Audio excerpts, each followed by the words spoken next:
Ok.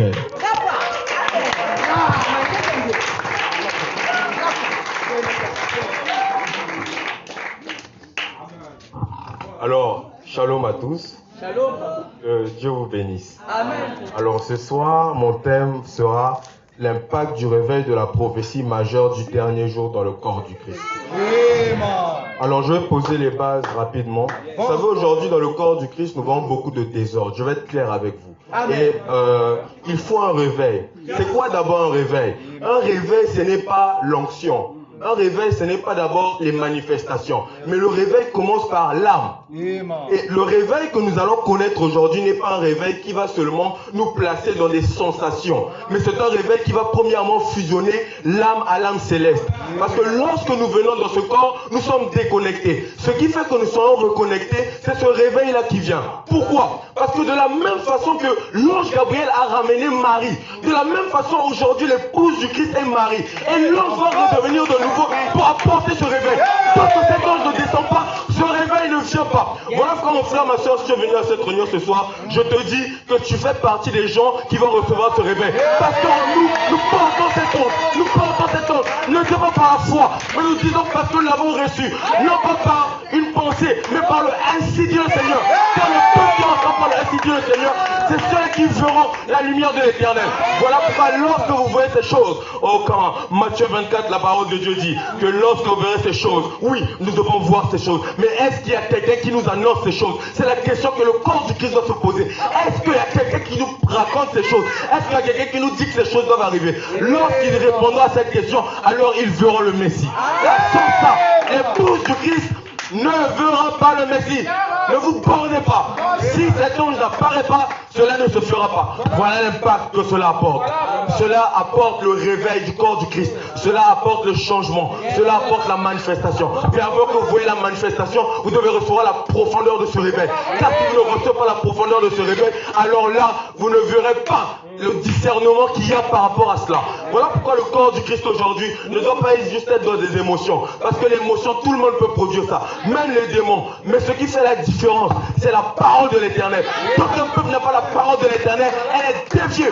Voilà pourquoi aujourd'hui, le corps du Christ doit se réveiller. Et je parle à toute la chrétienté. Tout chrétien qui écoutera cette vidéo, je dis ceci, que tant que vous ne recevez pas le messager majeur qui doit proclamer cet évangile, vous ne verrez pas le Fils de l'homme.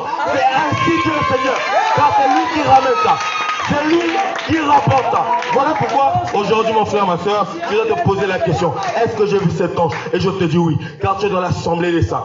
Car cet ange emmène la perfection. La deuxième impact de ce réveil, c'est que cela aligne l'alignement de l'âme avec l'esprit. Et ça, oh comment? Le réveil ne vous fait pas seulement devenir fils de Dieu, mais vous devenez Dieu. Parce qu'à ce niveau, nous ne dirons plus comme Paul, c'est Christ qui vit en moi. Mais nous dirons, nous sommes devenus Christ. Parce que ce réveil ne fait pas que les enfants de Dieu deviennent le Saint-Esprit, mais ils deviennent la puissance du Saint-Esprit. En d'autres termes, le frère Odia pourra se lever devant quelqu'un et dire tes péchés te sont pardonnés et cela te fera. Pourquoi? Parce que cela emmène la pleine constitution de l'âme. Voilà pourquoi lorsque tu comprends ça, que dois-tu te faire? Tu dois rentrer en jeu. Voilà pourquoi nous avons le renforcé. Voilà pourquoi nous avons tous ces programmes. Voilà pourquoi en toi tu dois entrer en sacrifice. Tu dois déchirer ton cœur. Tu dois poser la question à Dieu. Est-ce que Seigneur, je suis d'accord avec ton plan? Parce que j'entends ces choses, oui. C'est bien. Mais qu'est-ce que je fais par rapport à ça? Est-ce que je me borne juste à écouter? Non! Ne voulons pas des gens sérieux qui se bornent juste à écouter. Car la parole de l'Éternel, lorsqu'elle s'approche de vous, cela ramène deux choses. La grâce et le jugement. Et lorsque cela ramène le jugement, cela peut être fatal pour vous. Voilà pourquoi cette soirée, après avoir écouté ceci, lorsque tu rentreras, pose-toi une question. Est-ce que vraiment je suis en accord avec le Seigneur? Est-ce que ma vie reflète le Seigneur? Pourquoi? Parce que ce message des deux témoins apporte deux choses. Cela n'apporte pas d'abord les spectacles. Cela apporte le jugement et la repentance des âmes. Tout esprit qui vient sans apporter la repentance vient du diable. Quels que soient les miracles que cela apporte. Parce que la première chose que l'Esprit de Dieu produit en une personne, c'est la repentance. Parce que la gloire de Dieu, lorsqu'elle vient, elle met la lumière sur le péché. Et le péché est dévoilé. Maintenant, je vais faire une prière. Levez juste vos mains et que ceux qui croient, vous allez recevoir le Seigneur. Levez juste vos mains. Seigneur Dieu Tout-Puissant, tu m'as mis ce message à cœur. Que ton nom soit loué, que ton nom soit béni. Je te remets maintenant ces gens, Père. Tu nous as fait la grâce de connaître ton ange et d'être avec lui, de le voir. Et Seigneur Dieu Tout-Puissant, de voir toutes les choses, Père, que le monde vit maintenant. Nous te disons merci. Que ton nom soit loué, que ton nom soit glorifié, que ton nom soit béni. Je prie que tu places en nous les dispositions parfaites afin de manifester ce réveil. Alors j'aimerais dire pour cette 5e année, bienvenue dans le super âge. Que la paix soit avec toi.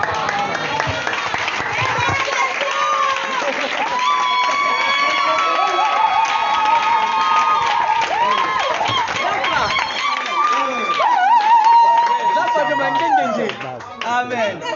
Impactation prophétique.